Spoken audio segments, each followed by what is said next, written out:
السلام علیکم ناظرین، میں ہوں آپ کی ہوسٹ رابیل شہزاد۔ صحت شو کے پلیٹ فارم سے ایک نیو سیریز کا آغاز کرتے ہوئے جس کا نام ہے خود کو جانیے کہ ایپیسوڈ 2 میں ہم آپ کو خوش آمدید کہتے ہیں۔ آج کا ٹاپک ہمارا کولیسٹرول سے ریلیٹڈ ہی ہے، بٹ ایک بہت ہی دلچسپ ٹاپک ہے کیونکہ پاکستانی ہونے کے ناطے دو چیزیں ہمارے لیے بہت مشہور ہوتی ہے، ایک ہماری مہمان نوازی اور دوسرا آئی ایم شیور آپ لوگ گیس کر چکے ہوں گے، پاکستانی کھانے۔ تو پاکستانی کھانوں کو کس طرح سے ہم لوگ اپنے لیے صحت مند بنا سکتے ہیں، اس کے کیا فائدے ہیں اور کیا نقصانات ہیں، اور کس طرح ہم اس کو اپنے دل کے صحت کے لیے اور خصوصاً کولیسٹرول کے لیے کس طرح سے بہتر کر سکتے ہیں۔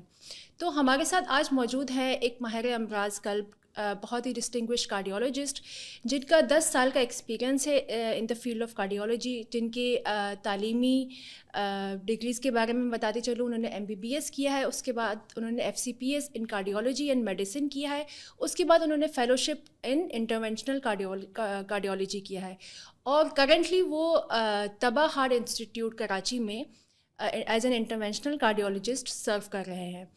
تو میں دعوت دیتی ہوں ڈاکٹر محمد عدنان امین صاحب، welcome on board, welcome on the show sir, thank you so much for coming on the show and being a part of this show. اور ہمارے ناظرین کے لیے آئی ایم شیور آپ لوگ بہت جو ہے وہ اہم ٹاپک کے بارے میں ڈسکس کریں گے آج۔ سر چونکہ ہمارا ٹاپک ہے خود کو جانیے اور کولیسٹرول سے ریلیٹڈ، تو سر اس کے بارے میں آپ کچھ ہمارے ناظرین کو بتانا چاہیں گے؟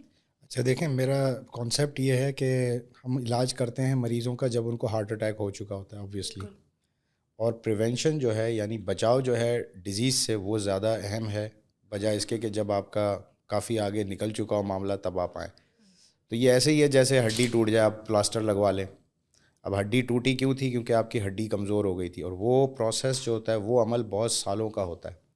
تو وہ جب آپ کی ہڈی کمزور ہونی شروع ہوئی اسی وقت جو ہے آپ کو اس چیز کا علاج کرنا چاہیے تھا، بجائے اس کے کہ جب ٹوٹ گئی آپ نے پلاسٹر لگوایا۔ تو یہ ہارٹ اٹیک بھی بیسکلی ایک نشانی ہے کہ آپ کا کافی عرصے سے معاملہ خراب چل رہا تھا، اور کافی عرصے سے مراد یہ کہ یہ ہم ڈیکیڈز، دہائیوں کی بات کر رہے ہیں، یہ 5 سال 7 سال کی بات نہیں، یہ 20 سال 30 سال کی بات ہے۔ تو اس لیے خود کو جانیے میں اہمیت یہ ہے کہ جب آپ کا پرابلم شروع ہو اس سے پہلے آپ اپنے معاملات کو ٹھیک کرنا شروع کر دیں۔ بلڈ پریشر، شوگر، اور خاص طور پہ کولیسٹرول۔ بدقسمتی سے کولیسٹرول ہمارے ہاں بہت ہی زیادہ ایک جسے کہتے ہیں نا غیر توجہی کا شکار ہے، اس کے اوپر جو ہے فوکس اتنا نہیں ہے۔ تو وہ جو ہے وہ میرا خیال یہ ہے کہ اس کے اندر اگر شروع سے، یعنی شروع سے مراد یہ کہ ٹین ایج سے، کم ایج سے 15 20 25 کی ایج سے اگر آپ کا فوکس ہو تو وہ آپ کے لیے زیادہ مفید ہے، وہ آگے جا کے پریونشن میں زیادہ رول اچھا ادا کر سکتا ہے۔ بالکل سر، بالکل آپ نے بالکل صحیح فرمایا ہے کہ ہم نے ارلی ایج سے اس کی ڈیٹیکشن جو ہے وہ کر لینی چاہیے، بہت امپورٹنٹ ہے، کیونکہ اس کے جو اثرات ہوتے ہیں وہ بہت لیٹر ایج میں جو ہے ہمیں پتہ چلتے ہیں، جس کا دل کے امراض ہو جاتے ہیں، ہارٹ اٹیکس ہو جاتے ہیں، اور بہت ینگ ایج میں آج کل لوگوں کو جو کہ ہو رہا ہے۔ بالکل اچھا سر، جس طرح سے ابھی میں نے پاکستانی کھانوں کی بات بولی، تو آئی ایم شیور ہمارے ناظرین کے ذہنوں میں پائے، نہاری، قورمے، یہ سب چیزیں تو دماغ میں آئی گئی ہوں گی، کیونکہ ہم لوگ اپنی ان پاکستانی کھانوں سے لا تعلقی تو کر نہیں سکتے۔ تو سر آپ ذرا بتائیں کہ ہمارے پاکستانی کھانوں میں جو ہے وہ ہمارے دل کے صحت کے لیے اور خصوصاً کولیسٹرول لیولز کے لیے کیا چیز فائدہ مند ہے اور کیا چیز نقصان دہ ہے؟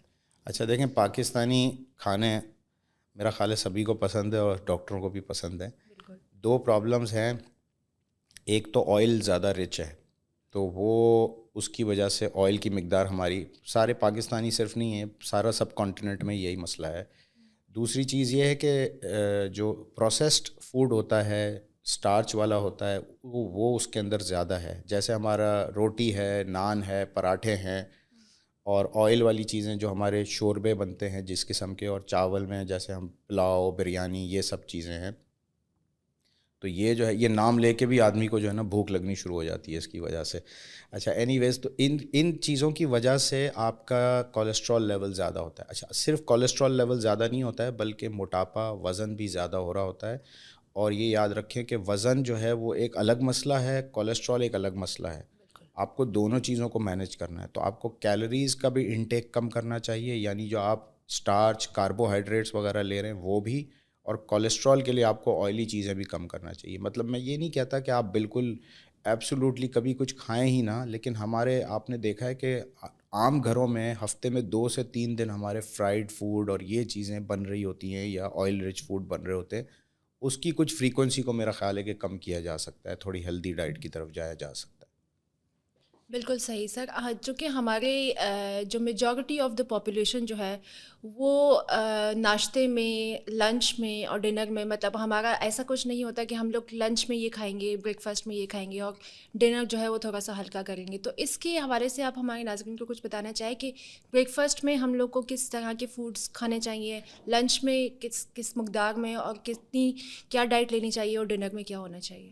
اچھا دیکھیں، یہ جو ہے نا آپ کا basically fruits, vegetables, whole grains جس کو کہتے ہیں، ہول فوڈز یعنی پروسیسڈ نہ ہو، دالیں، سبزیاں، یہ ساری چیزوں کا پروپورشن آپ کا دن بھر میں 24 گھنٹے میں، جیسے اگر آپ ویسے بھی نیٹ پہ بھی کوئی سرچ کر لے ہیلدی ڈائٹ کے حوالے سے، تو فروٹس کا 1 سے 2 پورشن ہونا چاہیے پر ڈے، آپ کا ویجیٹیبلس کا 1 سے 2 پورشن ہونا چاہیے پر ڈے، یا آپ صرف ریڈ میٹ نہ لیتے رہیں، صرف ہر وقت ہر میل کے ساتھ چاول نہ لیتے رہیں۔ کہ آپ نے دیکھا ہوگا کہ بھائی دوپہر میں بھی چاول ہے، رات میں بھی چاول ہے، بالکل اور جو ہے یا تو پھر صبح میں ناشتے میں پراٹھا ہے یا پھر حلوہ پوری ہے یا اسی طرح کی چیزیں۔ تو یہ مسئلہ یہ کہ یہ آپ کی جو ہے سیریلز آپ کے پاس ہیں، اتنے سارے سیریلز ہیں، ہمارے پاکستان میں بھی بنتے ہیں، ہم خود کفیل ہیں اس کے اندر، تو یہ چیزیں بھی یوز کی جانی چاہیے۔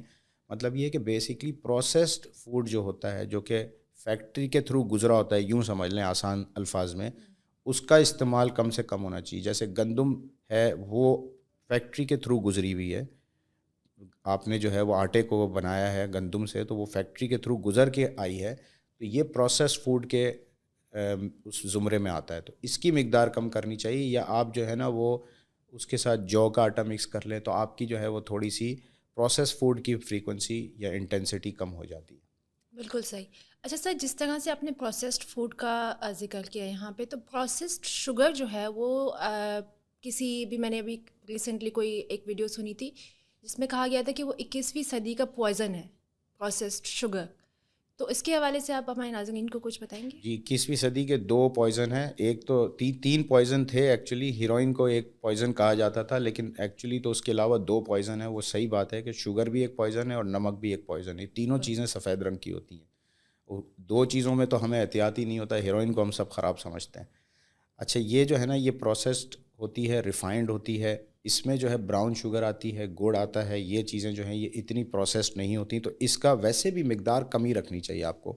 اب انفارچونیٹلی مسئلہ یہ ہے کہ آپ کو کراچی میں رہتا ہے، وہ کہاں سے گڑ لے کر آئے اور کہاں سے براؤن شوگر اور لے وہ کر بھی آئے، اصلی گڑ، وہ بھی مطلب اصلی چیز، تو اویلیبلٹی کی دستیابی جو ہے شہروں میں تو ممکن نہیں ہے، تو آپ بے شک وہی یوز کریں، لیکن اس کی مقدار آپ خاطر خواہ کم رکھ سکتے ہیں۔ یعنی آپ کو ضرورت نہیں ہے چائے میں 3 چمچے چینی ڈالنے کی، آپ آدھے چمچے کے ساتھ عادت بنائیں اور اس کے ساتھ پیا کریں۔ اور ویسے بھی کیلوریز کا انٹیک کم ہی رکھنا چاہیے، یعنی کوشش کرنی چاہیے کہ میٹھی چیزیں، آئلی چیزیں یہ کم سے کم رکھی جائیں، یہ آپ کی صحت کے لیے اچھی نہیں ہے۔ کبھی کبھار شادی ہو، کوئی مہمان نوازی ہو تو کبھی کبھار اچھا لگتا ہے، لیکن یہ روٹین میں ہمارے گھروں میں بنتی ہیں چیزیں۔ بالکل صحیح۔ اچھا سر، جس طرح سے ہمارے ویورز کو پتہ ہے کہ ہائی کولیسٹرول جو ہے وہ دل کے امراض کا باعث بنتی ہے، تو کیا ہائی کولیسٹرول ڈائبٹیز اور ہائپر ٹینشن کا بھی باعث بنتی ہے؟ اس کے حوالے سے کچھ نہیں، ہائی بتائیں گے سر؟ کولیسٹرول ڈائبٹیز اور ہائپر ٹینشن کا باعث نہیں بنتی، لیکن ہائی کولیسٹرول اور ڈائبٹیز اور ہائپر ٹینشن ہیں تینوں بہنیں، ٹرپلٹس، اور ماں ان کی ہے موٹاپا، وزن کا زیادہ ہونا۔ تو جب ماں آتی ہے تو پھر ماں آئے گی پہلے گھر میں، پھر بچے آئیں گے، تو اب اگر ایک بچہ آیا ہوا ہے تو یوں سمجھ لیں کہ باقی 2 کا بھی کافی امکان ہے کہ وہ بھی آئیں گے۔ آگے پیچھے ہی ہوتا ہے، زیادہ فرق نہیں ہوتا۔ جن لوگوں میں وزن زیادہ ہوتا ہے ان میں کولیسٹرول کا مسئلہ ہونا، شوگر کا اور بلڈ پریشر کا مسئلہ ہونا، یہ سب آگے پیچھے ہی ہو رہا ہوتا ہے۔ صحیح۔ اور اگر آپ ایک صحیح وقت پہ اس کا خیال نہ کریں تو پھر یہ اسپتالوں میں پھر یہ مریض فالج کے ساتھ، ہارٹ اٹیک کے ساتھ اور دوسری پیچیدگیوں کے ساتھ آتے ہیں۔ بالکل صحیح۔ اچھا سر، جس طرح سے ہمیں پتہ ہے کہ کولیسٹرول کی وجہ سے دل کے امراض میں مبتلا ہوتا ہے ایک انسان، تو کس طرح سے ہمارے جسم میں کولیسٹرول جو ہے وہ دل کی بیماریوں سے ہمیں مبتلا کرتا ہے، اور کس طرح سے ہم اگر کولیسٹرول کو کنٹرول کر لیں ارلی ایجز میں تو وہ ہمیں دل کی بیماریوں سے کس طرح سے بچا سکتا ہے؟ اچھا، کولیسٹرول بہت ہی شروع عمر سے ہی، یعنی کہا جاتا ہے کہ ٹین ایج سے ہی جو ہے وہ آپ کی ساری شریانوں میں ڈپازٹ جمنا شروع ہو جاتا ہے۔ جو شریانیں زیادہ متاثر ہوتی ہیں وہ دل کی شریانیں ایک تو ہوتی ہیں، دوسری دماغ کی شریانیں ہوتی ہیں، تیسری آنکھوں کی شریانیں ہوتی ہیں، چوتھی گردے کی شریانیں ہوتی ہیں، پانچویں پیروں کی شریانیں ہوتی ہیں. یہ زیادہ متاثر ہوتی ہیں، لیکن سب سے پہلے عموماً دیکھا یہ جاتا ہے کہ دل کے اوپر اثر زیادہ آتا ہے اور دل زیادہ سینسٹیو ہے. دیکھیں نا، دل کو تو مسلسل کام کرنا ہے نا، جب آپ سو رہے ہیں تب بھی اس کو کام کرنا ہے، جب آپ جاگ رہے ہیں تب بھی کام کرنا ہے. تو دل ایسا مسل ہے جس کے اندر کوئی ریسٹ نہیں ہے آپ کے زندگی کے اندر، اس لیے غالباً اس کا زیادہ امپیکٹ، اس کے اوپر زیادہ اثر آ رہا ہوتا ہے. تو یہ جو ہے، یہ آپ شروع ایج سے ہی اس کے اوپر نظر رکھیں. اور نظر رکھنے سے صرف مراد یہ نہیں کہ میں یہ نہیں کہتا کہ آپ ہر 2 مہینے میں کولیسٹرول اپنا چیک کراتے رہیں، مگر آپ کھانے کے اندر جو ہے پہلے سے ہی آپ کو پتہ ہونا چاہیے کہ آئلی فوڈز اور پروسیس فوڈز اس کی مقدار کم رکھی جائے، تاکہ پلس پھر ایکسرسائز، واک، ہر کسی نہ کسی قسم کی فزیکل ایکٹیویٹی، اسپورٹس میں ہو آدمی، کوئی نہ کوئی کام کرتا ہو ایسا جس سے اس کا جو ہے وہ توانائی مینٹین رہے. اچھا سر، جس طرح سے ہم نے پاکستانی کھانوں کی اور جنرلی ہم لوگوں نے فوڈ انٹیک کی بات کی، اس کے ساتھ ساتھ لائف سٹائل میں ایکسرسائز بھی آتی ہے کہ ایکسرسائز اگر ہم لوگ شروع مطلب بچپن سے ہی یا ٹین ایج سے ہی اگر ہماری لائف سٹائل میں ایکسرسائز کی عادت ہو تو ہم لوگ بہت سارے مرض سے جو ہے وہ بچ سکتے ہیں. تو اس کے حوالے سے ہمارے ناظرین کو پلیز کچھ بتائیں. اچھا، بس مسئلہ سب سے بڑا بچوں کا آج کل کا یہ ہے کہ وہ سارے موبائل بچے اور ٹیبلٹ بچے بن گئے. تو یہ ہمارے زمانے میں تو یہ ہوتا تھا کہ ہمارا ریگولر ہم لوگ کوئی نہ کوئی اسپورٹس میں فٹ بال بھی کھیلتے تھے، کرکٹ بھی کھیلتے تھے. اس کے علاوہ ہم سائیکلنگ بہت زیادہ کرتے تھے اور دوسرے بھی کچھ کام کرتے تھے جو غالباً ذکر نہیں کیے جا سکتے. جیسے مثال کے طور پہ ہم پڑوسیوں کے درختوں پہ چڑھ کے جو ہے وہ پھل بھی چوری کرتے تھے. لیکن اینی ویز وہ مسئلہ یہ ہے کہ وہ آپ فزیکلی ایکٹیو تھے اس وقت.